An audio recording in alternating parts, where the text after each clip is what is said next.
அவுது பில்லாஹி மினஷ் ஷைத்தானிர் ரஜீம் பிஸ்மில்லாஹிர் ரஹ்மானிர் ரஹீம். அல்லாஹ்வின் அருள் கொண்டு அல் குர்ஆனின் ஒளி உங்கள் இதயங்களை பவளமாக மாற்றட்டும் இன்ஷா அல்லாஹ்.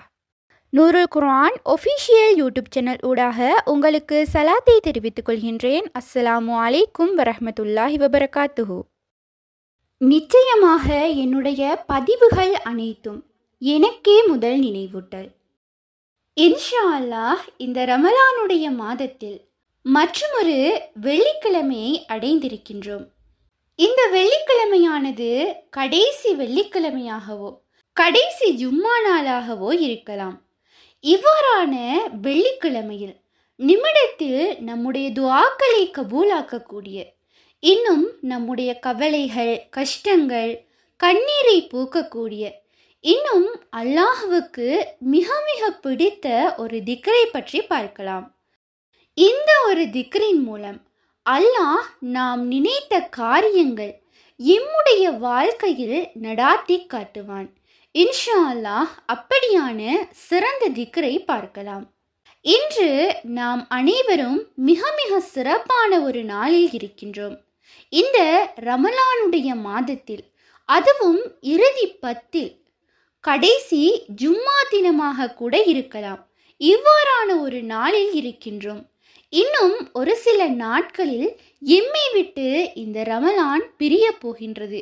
அதற்காக நாம் கவலைப்படக்கூடிய முஹ்மீன்களாக நாம் இருக்க வேண்டும். அதுவும் இன்னும் இருக்கக்கூடிய நாட்களில் கடைசி 10 அல்லாஹ்விடம் நெருங்கக்கூடிய நல்லடியார்களாகவும் இருக்க வேண்டும். ரமலானுடைய மாதத்தில் இன்றைய ஜும்மா நாளில் இன்ஷா அல்லாஹ் அல்லாஹ்வுக்கு விருப்பமான, அல்லாஹ் சந்தோஷப்படக்கூடிய இந்த திக்ருகளை கொண்டு நீங்கள் கையேந்தி கேட்கும் போது அல்லாஹ் உங்களுடைய வாழ்க்கையில் நிறைய விடயங்களை நடாத்தி தருவான். கஷ்டங்கள் கவலைகளை போக்குவான். நம்முடைய பல நாள் துஆக்களை அல்லாஹ் நிமிடத்தில் கபூல் செய்வான். இன்ஷா அல்லாஹ் இந்த ஜும்மாவுடைய நாள் நமக்கு மிக மிக சிறப்பான ஒன்றாக இருக்கின்றது. பல ஹதீஸ்கள் மூலம் இந்த ஜும்மா நாளின் சிறப்பை பற்றி நாம் அறிந்து கொள்ளலாம். இன்னும் இந்த ஜும்மாவுடைய நாளில் நபி ஸல்லல்லாஹு அலைஹி வஸல்லம் அவர்கள் மீது ஒரு தடவை ஸலவாத் ஓதுவது அல்லாஹ் நம்மீது 10 முறை ரஹ்மத் செய்கின்றான். எவ்வளவு பாக்கியமான ஒரு விடயம்! அல்லாஹ் அல் குர்ஆனில் கூறுகின்றான், நான் நபி மீது ஸலவாத்து கூறுகின்றேன், மலக்குகளாகிய நீங்களும் ஸலவாத்து கூறுங்கள். அது மட்டுமல்லாமல் முஹ்மீன்களாகிய ஒவ்வொருவரும் நபி மீது ஸலவாத்து கூறுங்கள் என்று அல்லாஹ் கட்டளையிட்டு கூறும் ஒரு அமல்.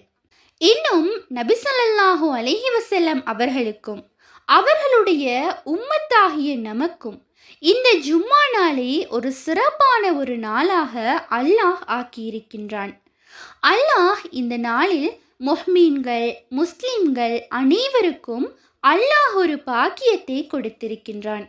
அது என்னவென்றால், அது தான் துஆ கபூலாக கூடிய ஒரு நேரம். இதை பற்றி நபி ஸல்லல்லாஹு அலைஹி வஸல்லம் அவர்கள் கூறியிருக்கின்றார்கள். வெள்ளிக்கிழமையில் ஒரு நேரம் இருக்கின்றது. அந்த நேரத்தில் கேட்கப்படும் துஆக்கள் அல்லாஹ்விடம் அங்கீகரிக்கப்படும் என்று. இவ்வாறாக துஆ கபூலாகும் ஜும்மா நாளினுடைய குறிப்பிட்ட ஒரு நேரம் பற்றிய ஒரு ஹதீஸும் நமக்கு தெளிவாக பதிவு செய்யப்படுகின்றது. இன்னும் பல ஆலிம்கள் மகான்மார்கள் அந்த நேரம் என்னவாக இருக்கும் என்பதையும் கூறியுள்ளார்கள். இந்த ஜும்மா நாளில் அஸ்ஸரை தொழுது முடித்துவிட்டு மஹ்ரிபுக்குள் இருக்கும் இடைப்பட்ட நேரத்தில் கேட்கக்கூடிய துஆக்களை அல்லாஹ் கபூல் செய்கின்றான் என்று கூறி பல ஆலிம்கள் இமாம்கள் குறிப்பிடுகின்றார்கள். ஆகவே இந்த நேரத்தில் அல்லாஹ்வின் சிறப்புகளை பெற்றுத்தரக்கூடிய சிறந்த திக்ர்கள், சிறந்த சூறாக்கள், சிறந்த ஸலவாத்துகள் என்று நாம் ஓதுவதன் மூலமாக குறைவான நேரத்தில் அதிக பலன் தரக்கூடிய ஒரு சில அமல்களை நாம் செய்வதன் மூலமாக அல்லாஹ் நம்முடைய வாழ்க்கையிலும் பல உதவிகளினை நமக்கு செய்வான். இன்ஷா அல்லாஹ் இந்த ஒரு அமலை செய்து அல்லாஹ்விடம் கையேந்தி கேட்டு பாருங்கள். இந்த ரமலான் மாத பரக்கத்தை கொண்டும் இந்த ஜும்மா நாளின் பரக்கத்தை கொண்டும் அல்லாஹ் உங்களுடைய துஆக்களை கபூல் செய்வான். அல்லாஹ் மீது முழு நம்பிக்கை வைத்து எல்லா விடயங்களையும் ஒப்படைத்து நீங்கள் துஆ செய்து பாருங்கள். நிச்சயமாக அல்லாஹ் உதவி செய்வான். ஏனென்றால் நம்மில் பலர் நாம் செய்யும் அமல் சிறியதா பெரியதா என்று தான் பார்க்கிறோம். அல்லாஹ்வின் மீது நம்பிக்கை வைத்து முழு ஈமானோடு நிச்சயமாக எம்முடைய ரப்பு எங்களுக்கு நடாத்தி தருவான், எனக்கு பதிலை தருவான், எனக்கு என் ரப்பின் மீது நம்பிக்கை இருக்கின்றது என்று கூறுபவர்கள் உறுதியோடு நம்பிக்கையோடு நீங்கள் ஓதி பாருங்கள். அவனுக்கு குன் எனும் ஒரு வார்த்தை போதுமானது, உடனே அனைத்தும் நடந்துவிடும். அப்படியான வல்லமை கொண்டவன் தான் எம்முடைய ரப்பு. அவன் நினைத்தால் ஒரு நொடித்தான் நிமிடத்தில் நம்முடைய வாழ்க்கையை நல்ல நிலைமைக்கு மாற்றுவான்.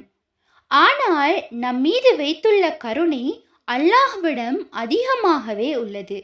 அல்லாஹ் நம்மீது கோபப்படும் போது அவனுடைய கோபத்தை விட அவனுடைய கருணை மிக மிக அதிகமாக இருக்கின்றது என்று பல ஹதீஸ்களின் மூலம் அறிய முடிகின்றது. உறுதியான ஈமானோடு கட்டாயம் இந்த அமலை நீங்கள் செய்து பாருங்கள். இந்த ரமலானுடைய மாதத்தில் ஜும்மா நாளில் இருக்கின்றோம். இந்த ஜும்மாவுடைய நாளில் நாம் ஃபஜ்ரிலிருந்தே அதிகமான அமல்களை செய்யக்கூடியவர்களாக இருக்க வேண்டும். நோன்பு வைத்துவிட்டு ஃபஜ்ர் தொழுதுவிட்டு சுப்ஹானல்லாஹி வபிஹம்திஹி சுப்ஹானல்லாஹில் அஸீம் அஸ்தக்ஃபிருல்லாஹ் எனும் இந்த திக்ரை 100 முறை ஓதுங்கள். அல்லாஹ்வுக்கு மிக மிக பிடித்த ஒரு திக்ர். மேலும் அல்லாஹ் பரக்கத்தையும் செல்வத்தில் எந்தவித குறையும் இருக்காது. உலகத்தினுடைய செல்வங்கள் அனைத்தும் நம்முடைய காலடியில் வரும் என்று நபி ஸல்லல்லாஹு அலைஹி வஸல்லம் அவர்கள் இந்த திக்ரின் சிறப்பை பற்றி கூறியுள்ளார்கள். இன்ஷா அல்லாஹ் இதனை ஃபஜ்ரை தொழுதுவிட்டு 100 முறை இந்த திக்ரை வழமையாக ஓதிக்கொண்டு வாருங்கள். ஜும்மாவுடைய நாளில் மட்டும் இதை செய்யாமல் தொடர்ச்சியாக இதை செய்து வாருங்கள். நிச்சயமாக அல்லாஹ் உங்களுடைய வாழ்க்கையில் உள்ள பொருளாதார சிக்கல்களை தீர்த்து தருவான். அவ்வளவு சிறப்பான ஒரு திக்ர்.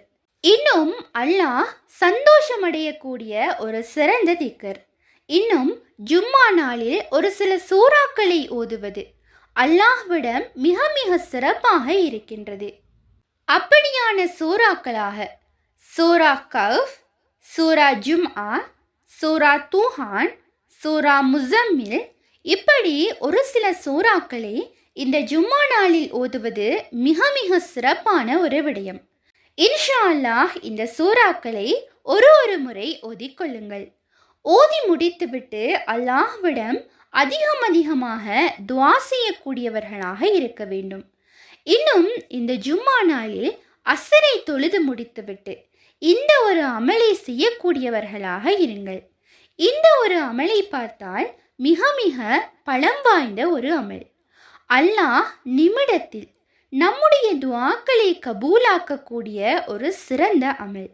இன்ஷா அல்லாஹ் அஸ்ரை தொழுது முடித்துவிட்டு அதே அமர்வில் அல்லாஹ்வை புகழ்ந்து நபி மீது ஸலவாத்து கோரி நீங்கள் எந்த துஆவை கேட்டாலும் அல்லாஹ் அந்த துஆவை கபூல் செய்து தருவான். வேண்டியதை கேளுங்கள் என்றும் அல்லாஹ் அதை நிறைவேற்றி கொடுப்பான் என்றும் நபி ஸல்லல்லாஹு அலைஹி வஸல்லம் அவர்கள் கூறினார்கள். அதன் அடிப்படையில் அல்லாஹ்வை புகழும் விதமாக அல்லாஹ்வின் புகழ்ச்சிக்கு சொந்தமாகிய இந்த ஒரு துஆவை 11 முறை ஓதிக்கொள்ளுங்கள். 11 முறை தான் ஓத வேண்டும் என்பது கிடையாது. அதனை விட அதிகமாகவும் ஓதிக்கொள்ளலாம். அந்த துஆ என்னவென்றால், யாதல் ஜலாலி வல் இக்ராம் யா அல்லாஹ். மிக மிக இலகுவானது. இதனை ஓதுவதன் மூலமாக நாம் அல்லாஹ்வை புகழ்கின்றோம். அதன் பிறகு நபி ஸல்லல்லாஹு அலைஹி வஸல்லம் அவர்கள் மீது ஸலவாத்து ஓத வேண்டும். ஆகவே தரூதி இப்ராஹிம் ஸலவாத்தை 100 முறை ஓதிக்கொள்ளுங்கள். அடுத்து அல்லாஹ்விடம் பாவ மன்னிப்பு கேட்பது. அதுவும் இந்த ரமலான் மாதத்தில் கடைசி 10 நாட்களில், அதுவும் இந்த ஜும்மாவுடைய நாளில் அதிகமாக அல்லாஹ்விடம் பாவ மன்னிப்புகளை கேட்க வேண்டும். அல்லாஹ்விடம் தௌபாவை அதிகப்படுத்த வேண்டும். இந்த இஸ்திக்ஃபாரை ஓதுவதன் மூலமாக அல்லாஹ் நம்முடைய துஆக்களை கபூல் செய்கின்றான். இன்னும் எமது தௌபாவை அல்லாஹ் ஏற்றுக்கொள்கின்றான். அப்படியான அந்த இஸ்திக்ஃபார் என்னவென்றால், அஸ்தஃபிருல்லாஹ வ அதூபு இலை. ஒவ்வொரு நாளும் ரமலானுடைய நாட்களில் இன்னும் ஒரு சில நாட்கள் தான் உள்ளது. ஆகவே ஒவ்வொரு நாளும் இந்த இஸ்திக்ஃபாரை அதிகமாக செய்யுங்கள். ஒரு நாளைக்கு 500க்கும் மேல் இஸ்திக்ஃபாரை செய்யுங்கள். நபி ஸல்லல்லாஹு அலைஹி வஸல்லம் அவர்கள் ஒரு நாளைக்கு 100 முறையாவது இஸ்திக்ஃபார் செய்வார்கள். ஆகவே ஒவ்வொரு தொழுகைக்கும் பின்னும் நாம் 100 முறை எனும் அடிப்படையில் அதிகமாக நாம் ஓத வேண்டும். இவ்வாறாக ஜும்மா நாளில் அல்லாஹ்வுக்காக நாம் அனைத்து விடயங்களையும் செய்யும் போது அல்லாஹ் சந்தோஷம் அடைகின்றான். இன்ஷா அல்லாஹ் அல்லாஹ்வின் மீதும் அவனுடைய ரஹ்மத்தின் மீதும் அவனுடைய அருளின் மீதும் ஆதரவு வைத்து அதிகமாக அமல்களை செய்ய வேண்டும். இன்ஷா அல்லாஹ் ரமலானின் கடைசி 10 நாட்கள் 10 நாட்கள் கூட எம்முடைய கைகளில் இல்லை. ஏனென்றால் கடைசி ஜும்மாவாக கூட இது இருக்கலாம். இன்னும் 7-8 நாட்கள் தான் உள்ளது. அதிகமாக பாவ மன்னிப்பு தேடக்கூடியவர்களாக இருக்க வேண்டும். அல்லாஹ்வே அல் குர்ஆனில் கூறுகின்றான், என்னை எந்த அளவுக்கு அஞ்சிக் கொள்கின்றீர்களோ அந்த அளவுக்கு நீங்கள் அஞ்சிக் கொள்ளுங்கள் என்று கூறுகின்றான். ஆகவே அல்லாஹ்விடம் அதிகமாக துஆ செய்யுங்கள், அதிகமாக பாவ மன்னிப்பு தேடுங்கள். இன்னும் அல்லாஹ்வின் பாதையில் அதிகம் தர்மம் செய்யுங்கள். இன்னும் இனிவரும் நாட்களை அதிகமாக பயன்படுத்தி கொள்ளுங்கள். இன்ஷா அல்லாஹ் அல்லாஹ் நம்முடைய ஹலாலான ஹாஜத்துகள் அத்தனையையும் நிறைவேற்றி தருவானாக. ஆமீன். கேட்டதன்படி அமல் செய்யும் பாக்கியத்தை வல்ல அல்லாஹ் நம் அனைவருக்கும் தந்தருள்வானாக. ஆமீன். இன்ஷா அல்லாஹ் இந்த பதிவானது உங்களுக்கு பயனுள்ளதாக இருப்பின் அல்ஹம்துலில்லாஹ் என்று கமெண்ட் செய்யுங்கள். மேலும் உங்களுடைய மேலான துஆக்களில் என்னையும் சேர்த்து கொள்ளுங்கள். இன்ஷா அல்லாஹ் மற்றொரு பதிவில் சந்திப்போம். ரமலான் மாத வினாவிடை போட்டியின் இன்றைய 23வது நாள் வினா, சஹாபாக்களை சந்தித்து அவர்களிடமிருந்து இஸ்லாமிய அறிவை பெற்ற அடுத்த தலைமுறை முஸ்லிம்கள் எவ்வாறு அழைக்கப்படுகின்றார்கள்? அதிலே கமெண்டில் பதிவு செய்யும் போது உங்களுடைய பெயர் மற்றும் முகவரி மற்றும் ரெஜிஸ்ட்ரேஷன் நம்பர் சரியான பதிலுடன் பதிவு செய்யுங்கள். நாளைய தினம் சரியான பதில் வாட்ஸ்அப் குரூப்பில் அறிவிக்கப்படும் இன்ஷா அல்லாஹ். இப்போட்டியில் சிறந்த முறையில் பங்கு பற்றி நீங்களும் வெற்றியாளர்களாக மாற ஈமானை வளர்த்து கொள்ள அனைவருக்கும் வாழ்த்துக்களை நூருல் குர்ஆன் ஒஃபிஷியல் யூடியூப் சேனலினூடாக தெரிவித்துக் கொள்கின்றேன். உண்மையான அறிவை தேடும் வழி அல் குர்ஆனாகும். உங்கள் ஆதரவுகளுக்கு ஜஸாக்குமுல்லாஹு ஹைரன். தொடர்ந்தும் எம்முடன் பயணியுங்கள். அஸ்ஸலாமு அலைக்கும் வரஹ்மத்துல்லாஹி வபரகாத்துஹு.